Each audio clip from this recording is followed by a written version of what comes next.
48억을 걸었어요. 그리고 하루 만에 13억을 벌었어요. 근데 바로 그 전날까지는 코스피 역사상 가장 무서웠던 사흘이었어요. 7월 마지막 주, 한 개미 투자자가 SNS에 이런 글을 남겼어요. 얼마 전까지 6억 원 넘던 수익이었는데 이번 주 들어 7억 원 손실로 바뀌었다고요. 결혼 자금으로 주식을 시작했다는 또 다른 투자자는 손실률이 40%에 달했다고 털어놨어요. 이 이야기들이 블룸버그 같은 외신에까지 실릴 정도로 그 주의 한국 증시는 그야말로 공포 그 자체였어요. 27일부터 시작된 하락은 하루가 지날수록 더 깊어졌어요. 29일에는 코스피가 장중한 때 13%까지 폭락하면서 이틀 연속 서킷 브레이커가 발동됐어요. 코스피 시장에서 서킷 브레이커가 이틀 연속 터진 건 역대 처음 있는 일이었어요. 30일에는 사흘째 하락이 이어졌어요. 빅테크 기업들이 반도체 투자를 줄일 수도 있다는 공포감이 시장을 짓눌렀고요. 그런데 이 사흘간의 폭락, 그 시작점을 들여다보면 좀 이상한 부분이 있어요. 바로 29일 SK 하이닉스가 2분기 실적을 발표한 날이었어요. 영업이익이 60조 5,426억 원이었어요.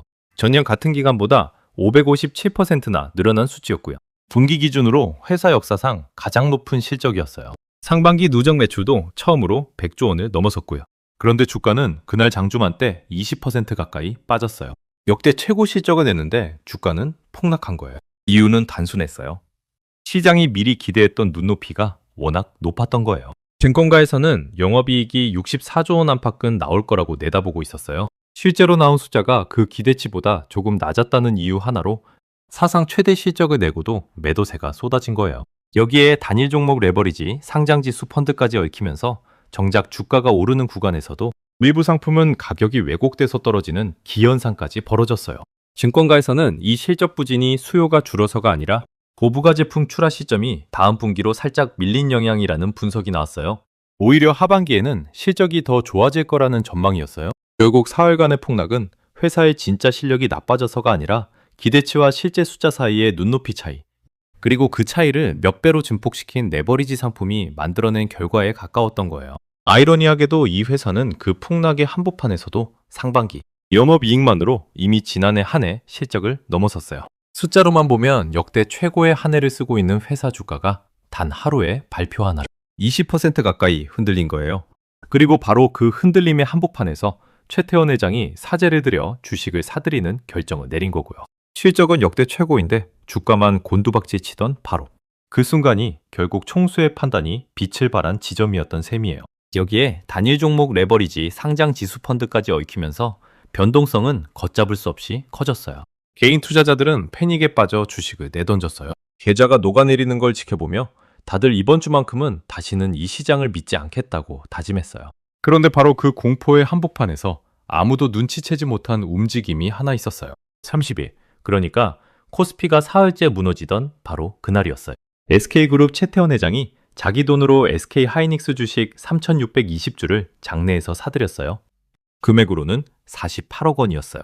회사가 흔들리는 것처럼 보이던 그 순간 총수가 사재를 털어 자사주를 매수한 거예요. 시장은 이걸 그냥 하나의 공시로만 받아들였어요. 아무도 이게 무슨 의미인지 다음날 아침이 되기 전까지는 알지 못했어요. 이제 그 다음날 이야기를 해볼게요. 7월의 마지막 거래일 31일이었어요. 간밤 뉴욕 증시에서 반도체 관련 투자 심리가 살아나기 시작했다는 소식이 들려왔어요. 사흘 내내 팔기만 하던 외국인 투자자들이 이날은 정반대로 움직였어요. 장이 열리자마자 매수세가 몰렸고 코스피는 순식간에 상승폭을 두 자릿수로 키웠어요. 개장한 지 채 10분도 지나지 않아 매수 사이드카가 발동됐어요. 그날 하루에만 코스피는 전 거래일보다 1001.89포인트, 퍼센트로는 17.91%가 올랐어요. 지수는 6,595.45로 마감됐어요. 코스피가 하루 만에 1000포인트 넘게 오른 건 이날이 처음이었어요. 상승률도 상승폭도 동시에 역대 최고 기록을 새로 썼어요. 그 전까지 상승률 최고 기록은 2008년 금융위기 당시 한미 통화사업부 체결 발표가 나왔던 날에 11.95%였어요. 상승폭 최고 기록도 불과 한 달 전에 세워졌던 612.52포인트였고요. 그 두 기록이 이날 하루 만에 동시에 깨진 거예요. 이 상승을 이끈 건 다름 아닌 반도체 투톱이었어요. 삼성전자는 전날보다 26.81% 오른 26만 2,500원에 거래를 마쳤어요. SK하이닉스는 29.95%, 그러니까 가격 제한폭까지 치솟으며 상한가로 마감했어요. 171만 8천 원이었어요. SK하이닉스가 상한가를 기록한 건 17년 만에 처음이었어요. 2009년 이후로 단 한 번도 없었던 일이 이날 벌어진 거예요. 같은 날 삼성전자는 시가총액 1조 달러 클럽에도 다시 이름을 올렸어요. 이번 주 초 주가가 빠지면서 잠깐 내줬던 자리를 하루 만에 되찾은 거예요. 그리고 최태원 회장 이야기로 다시 돌아가 볼게요. 바로 전날 시장이 무너지던 순간에 조용히 주식을 사들였던 그 선택 말이에요. SK 하이닉스가 상한가를 기록하면서 최 회장은 하루 만에 약 13억 원의 평가 이익을 거두게 됐어요. 사흘 내내 패닉에 빠져 주식을 내던졌던 개인 투자자들과 정반대의 결과였어요. 실제로 이날도 개인들은 8조 2,585억 원어치를 순매도했어요. 반면 외국인은 7조 2,499억 원, 기관은 1조 1,522억 원을 순매수했어요. 이번 반등을 이끈 건 처음부터 끝까지 외국인이었어요. 구독자 여러분 중에서도 이번 주에 마음고생하신 분들 분명 계실 거예요. 저희 채널 나라자부는 이렇게 숫자 뒤에 숨은 진짜 이야기를 찾아서 전해드리고 있어요.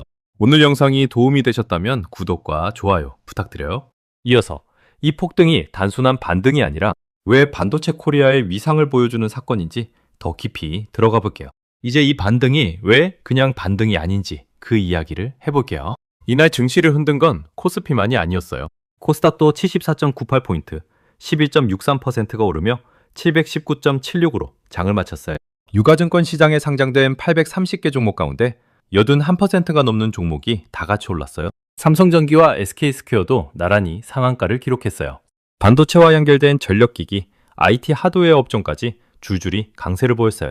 말 그대로 반도체 하나가 시장 전체를 끌어올린 하루였어요. 여기서 궁금해지실 거예요.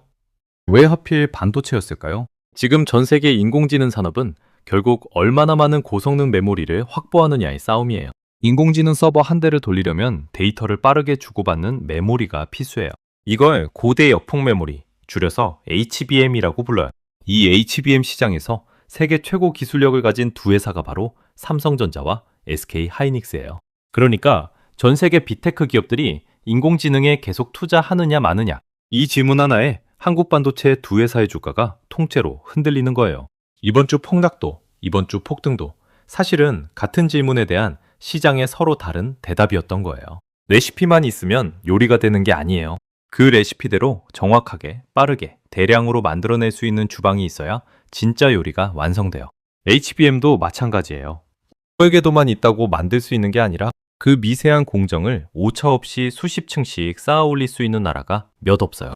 그 몇 안 되는 나라 중에서도 가장 앞서 있는 게 한국이에요.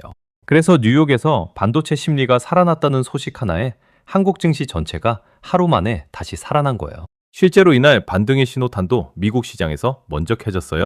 한밤 뉴욕에서 SK 하이닉스의 미국 주식 예탁 증서가 17.52%나 급등했어요. 그 소식이 새벽 사이 한국 투자자들 사이에 퍼지면서 개장 전부터 이미 분위기가 달라져 있었어요. 삼성전자도 이날 반등으로 글로벌 기업 시가총액 순위에서 전 거래일보다 2계단 오른 12위를 기록했어요. 불과 며칠 전 폭락 속에서 밀려났던 자리를 하루 만에 다시 밀고 올라간 거예요. 이번 주 변동성이 유독 심했던 데는 또 다른 이유도 있었어요. 코스피 전체 시가총액의 절반 넘는 비중을 삼성전자와 SK 하이닉스 딱 두 종목이 차지하고 있어요. 그런데 이 두 종목을 하루 등락폭의 2배로 따라가는 단일 종목 내버리지. 상장 지수펀드 상품이 지난 5월 말에 처음 나왔어요. 이 상품이 매일 수익률을 다시 맞추는 과정에서 주가가 조금만 움직여도 그 흐름이 2배, 3배로 증폭됐어요.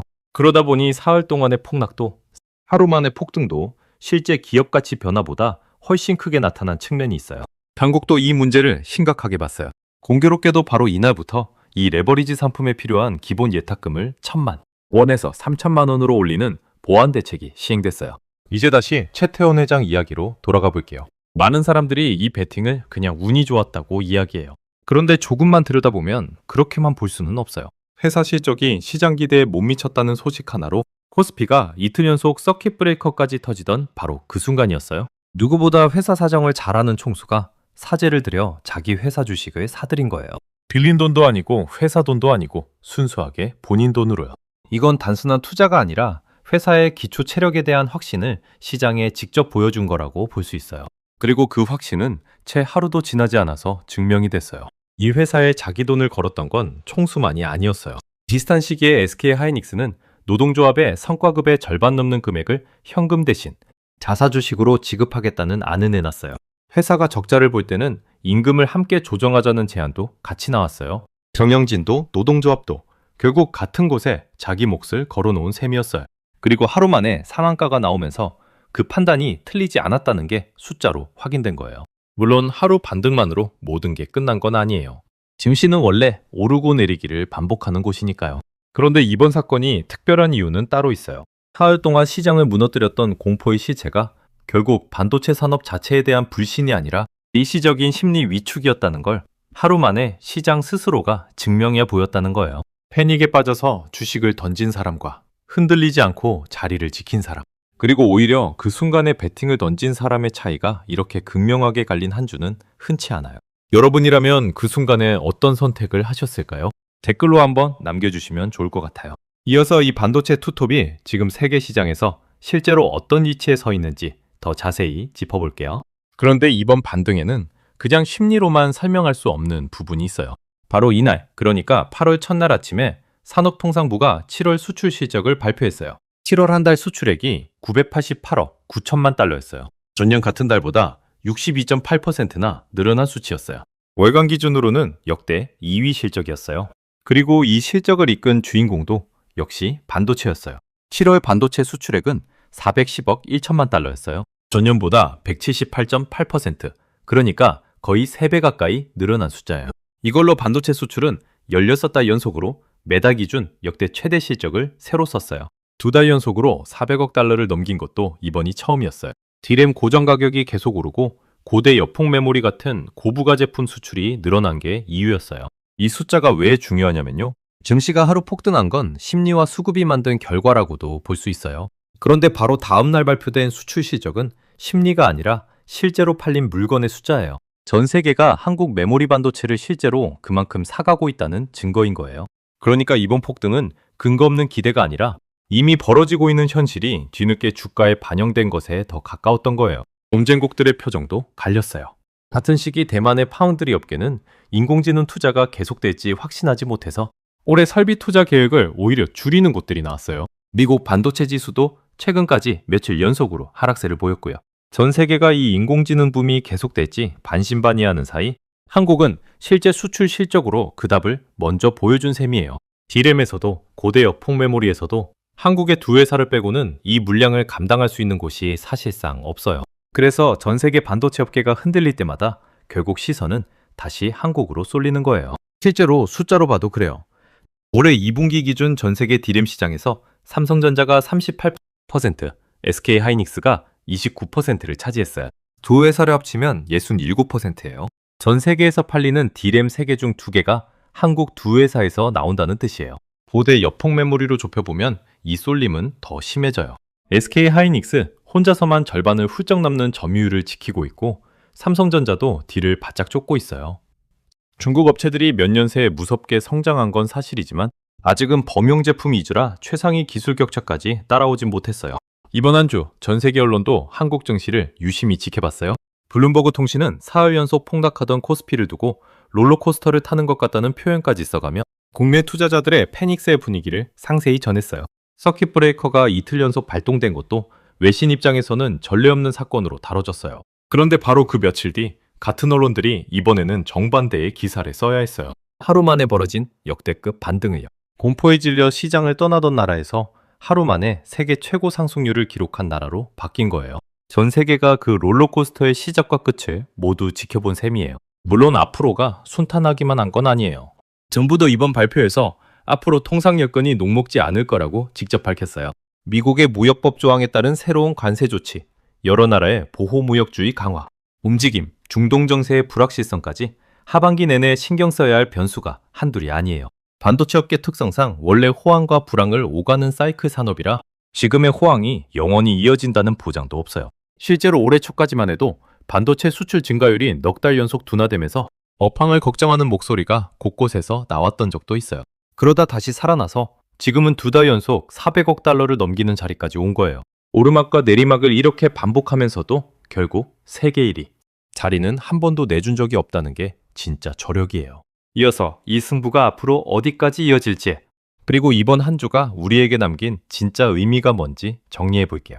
이 모든 걸 조금 멀리서 바라보면 사실 이번 한 주는 새삼스러운 일이 아니에요. 한국 반도체는 원래 이렇게 오르막과 내리막을 반복하면서 여기까지 왔어요. 40년도 더 전인 1983년, 한국은 반도체를 만들 줄 모르는 나라였어요. 당시 삼성 창업주가 반도체 사업에 뛰어들겠다고 선언하자 무모한 도전이라는 비판이 쏟아졌어요. 메모리 반도체 기술을 배우겠다고 외국 기업 문을 두드려도 번번이 문전박대당하던 시절이었어요. 그런데도 결국 자기 힘으로 설계부터 양산까지 기술을 쌓아 올렸고 이후 몇 번의 불황과 치킨 게임을 지나면서도 세계 1등 자리를 놓치지 않았어요. 그 과정에서 수많은 경쟁자들이 시장을 떠났지만 한국 기업들은 오히려 더 강해져서 살아남았어요. SK그룹도 크게 다르지 않아요.